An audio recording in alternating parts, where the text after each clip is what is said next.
താമരശ്ശേരിയിലെ 4ാം ക്ലാസ്സുകാരി അമ്മയുടെ മരണകാരണം അമീബിക് മസ്തിഷ്ക ജ്വരം അല്ലെന്ന പോസ്റ്റ്മോർട്ടം റിപ്പോർട്ട്.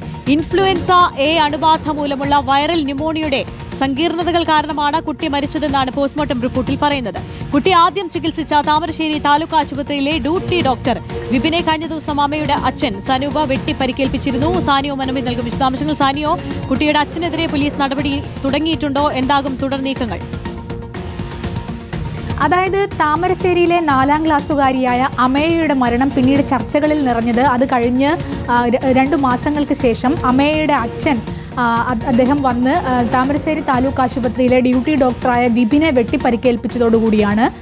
വെട്ടിപ്പരിക്കേൽപ്പിക്കുന്നതിന് കാരണമായി അന്ന് അദ്ദേഹം പറഞ്ഞിരുന്നത് തൻ്റെ മകളെ ആശുപത്രി അധികൃതർ കൊന്നു, അമീബിക് മസ്തിഷ്ക ജ്വരമല്ല എന്ന് മെഡിക്കൽ കോളേജിലെ പോസ്റ്റ്മോർട്ടം ചെയ്ത ഡോക്ടർമാർ തന്നോട് പറഞ്ഞിട്ടുണ്ട്.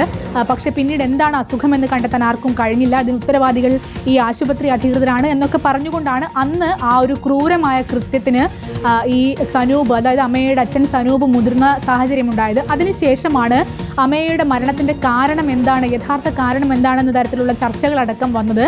ഇന്നിപ്പോൾ പോലീസിന് ആശുപത്രി അധികൃതർ നൽകിയിരിക്കുന്ന പോസ്റ്റ്മോർട്ടം റിപ്പോർട്ടിലാണ് മരണകാരണം അമീബിക് മസ്തിഷ്ക ജ്വരമല്ല, മറിച്ച് ഇൻഫ്ലുവൻസ എ അണുബാധ മൂലമുള്ള വൈറൽ ന്യൂമോണിയയുടെ സങ്കീർണതകൾ മൂലമാണ് കുട്ടി മരിച്ചത് എന്ന് പറയുന്ന റിപ്പോർട്ട് കിട്ടിയിരിക്കുന്നത്. ഇതുകൂടിയാകുമ്പോൾ ആരോഗ്യവകുപ്പിന് വലിയ തരത്തിലുള്ള ഒരു സങ്കീർണതകളിലേക്കാണ് കാര്യങ്ങൾ പോകുന്നത്. കാരണം അമീബിക് മസ്തിഷ്ക ജ്വരം ബാധിച്ച് മരിച്ചു എന്നാണ് അമ്മയുടെ മരണകാരണം. സാനിയോ മനോമിയാണ് വിശദാംശങ്ങൾ നൽകിയത്.